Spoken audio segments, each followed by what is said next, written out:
popping out the new rave. You can check the gram 4 years, 22 days. Bitch, we come from poverty, my dog is slow for me. Call that love, I do that.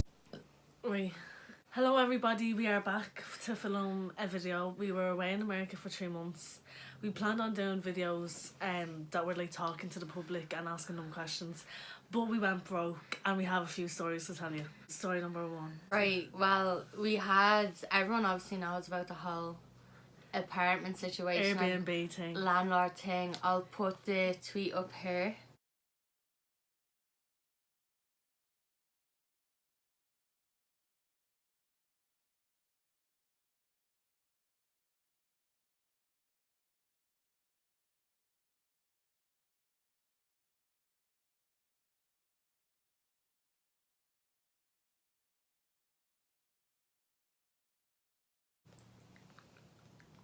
We had friends over in America who worked at the bike company because we were doing bike rentals at Central Park, and so we had friends and they had like J1 accommodation. And if you ever do plan on doing a J1, then please do get J1 accommodation. It is pricey, but it's worth it because you get a gym and you get a canteen and you're guaranteed to stay there for the whole 3 months. Yeah, and you most likely won't get kicked out. We stayed with them for about 3 days, and then we got a refund for the amount of days that we were supposed to stay at the Airbnb. So we stayed in Chauncey Street. We moved to Brooklyn. We were living in Brooklyn at the start, and it was like basically Chinatown, and then we moved to Brooklyn again, like another area. But we were real happy with the room because it was like such an upgrade from where we were staying previously. And we had more freedom, as in like we didn't meet even up with the host. Yeah. He just gave us keys. No, he just left keys out for us. We went in. There was a nice TV in the room. A chair. I didn't even realise how much I liked the TV until I actually had one in that room. We had a nice mirror.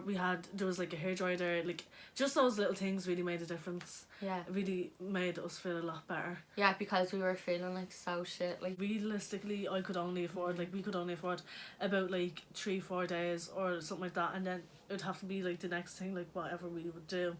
So we did Airbnb. I went to another place. He had a dog. We got along with him really well because I got along with his dog real good. I was like, oh, if you ever need a dog walker, like just let me know. But his dog bit quite a bit. But he had like it was a really nice room. It's slightly more expensive. I think that place was like 60 a night or 70 a night. 70 a night. And but it was like a really lovely room. He had a projector there to like look at a movie on the ceiling. He offered to let us stay for a few more days for cheaper. As in $60, only a $10 discount. I mean, but me and Joe were too broke to afford that. And it wasn't that we were going broke, as in like we wanted to like just save our money for like cooler things or like activities and all this kind of stuff. Like, it was like literally like transport, food, like, and it wasn't us eating out or anything. It was like literally like $1 slice pizza. Like it just wasn't realistic, and I was only working weekends, even though I was supposed to be doing a 40-hour contract. So if you do plan on doing a J1, please contact me because I'll tell you the real story about why not to do a J1. We went to another place.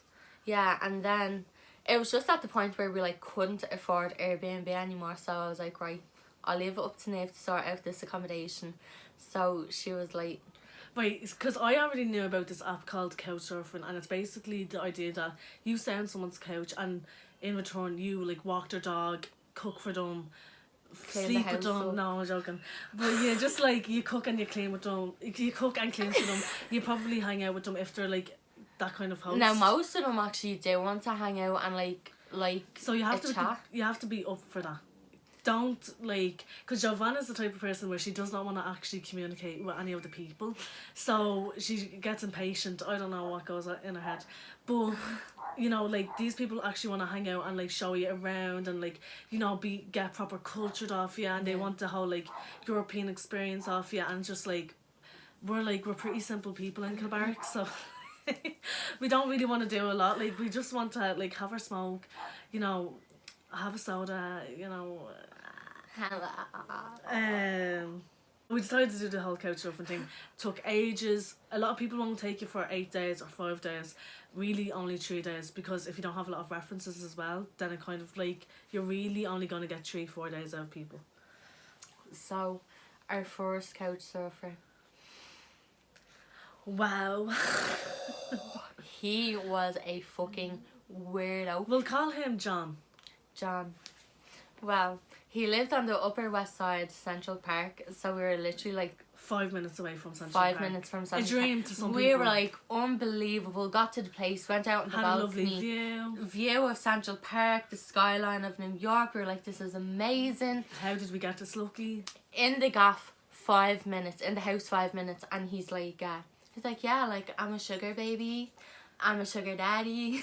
Yeah. I'm a massagist. Masseuse. A masseuse. He's a masseuse. And we were like, This is a bit too much. When he said he was a sugar baby, I was like, what the hell?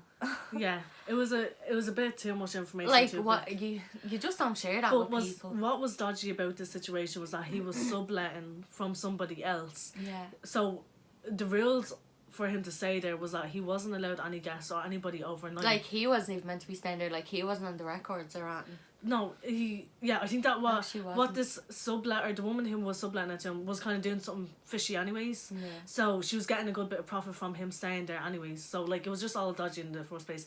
And how we would get into the apartment was that he'd sneak us through the basement. So he wasn't there one day, and we were trying to call him up, and he wasn't answering. Like, I don't know, we called about like 3-4 times. Yeah, and we were outside for like a good bit. So we were like, right, we'll just try walk through the entrance and get just in. go into the elevator. So we walked in, and the fucking doorman or man on the desk was like, where are you going? And we're like, oh, we're going up to the 14th floor, like. Yeah. And he was like, do you live here? And we're like, oh, we're staying with someone. And he was like, who? We said the name, and he was like, there's no one under that name here. Yeah. And he was like, I can't let you up. And we're like, alright. So what we decided to do was wait at the basement steps where we usually sneak into to wait for someone to open the door. So we were just waiting there patiently, and then we saw this person, you know, a person that actually lives there, go through the basement. So we just got up off the steps and like started running towards the basement door, and then we just heard on some fucking microphone, I think that he was like watching us this whole time on some camera, and then he was just like, do not let those girls in. Yeah, he was like, they cannot come in here. Yeah. And we were like, shit. So like we sat on the thing, and all of a sudden fucking John decides to answer his fucking phone. Yeah. And we tell him the whole situation. And we have to tell the truth in this situation, because we couldn't, like, we wanted to kind of like lie and be like, oh yeah, like I don't know why he just won't let us in or whatever. Yeah. But we had to tell the truth. And then he got really pissed off at us, and he was like, why didn't you just call me? And we were like, we did. And he was like, I have 2 phones. Like, just... He was just dozy. And he was putting the blame on us. He was just like, you know, like, you shouldn't have done that. Like, now I'm in really big trouble. Or, like, you know, like, kind of, like, insinuating that we possibly could not stay there anymore. Yeah. He was just being a weirdo. But like the first night that we got there, we never said, like, he was trying to, like, he was teaching us how to give massages, and he was like, oh, like, if you really want to take this seriously, like, you'll get clients and stuff. Yeah, just bring them over here and you could be making $400 a day. I mean, it sounds dandy, but you really do need experience for something like that. Now I'll put a video clip in of him because he told us to record it. Legs, the things that the client needs the most work on is this muscle, because you get shin splints right in here. So that's why I call my massages healing massages, because I do catered focus to each individual. Ooh! You okay?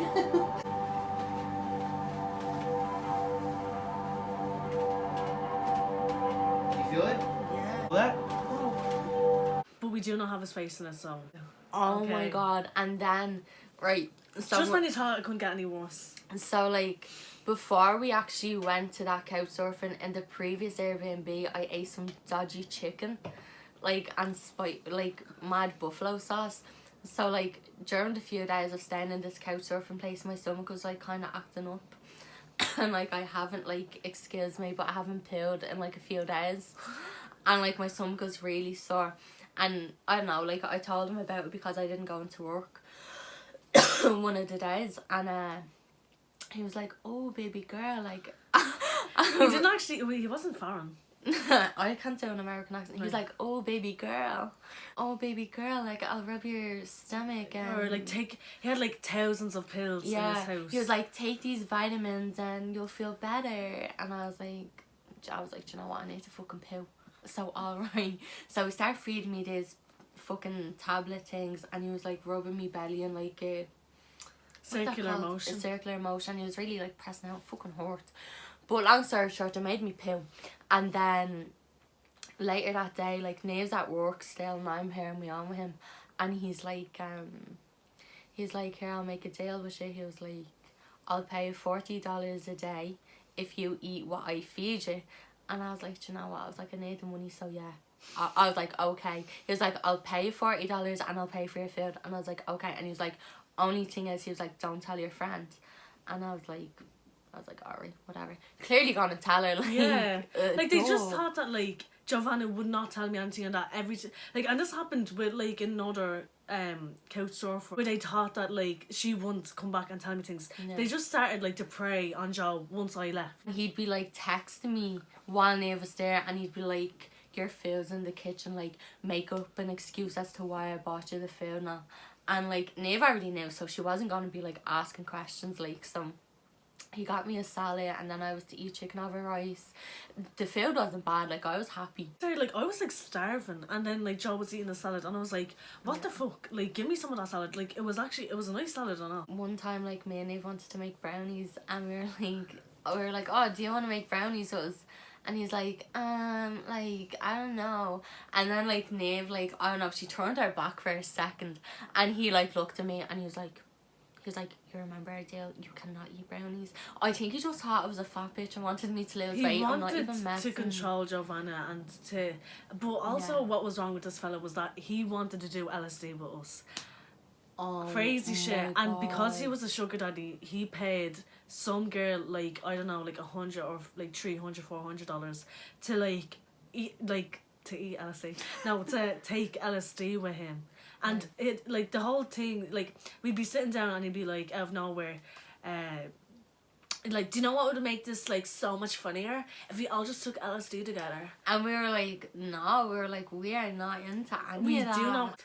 I'd be too afraid, like, fuck that LSD. He sounded like so knowledgeable about everything that he talked about, so he'd be like, the LSD like gets into the neurons, and like just talking a load of like smart But shit, he used and to he'd be talk like, a lot "What?" of shit, like, there's only so much conversating I can do. She does not want to communicate. Like, I don't know what's wrong with me, but I hate talking to people for long periods of time. Like, it depends who you are. Like, if I like you and I'm like getting along with you grand, like I'll talk to you. But like when it's people like that who just keep talking, I zone out and I can't do it. Yeah. I think I kind of make it obvious as well that I don't want to talk to Because them. she just goes on her phone and she starts going like this on her phone, like scrolling down on Instagram and all. I asked Do about I 21 actually? questions. Yeah, Nave asks too many questions, like it's like Too many. keeping the person there, and I do be like nudging her and all, giving her the dirty looks. Yeah. I'm like, Oh, sorry.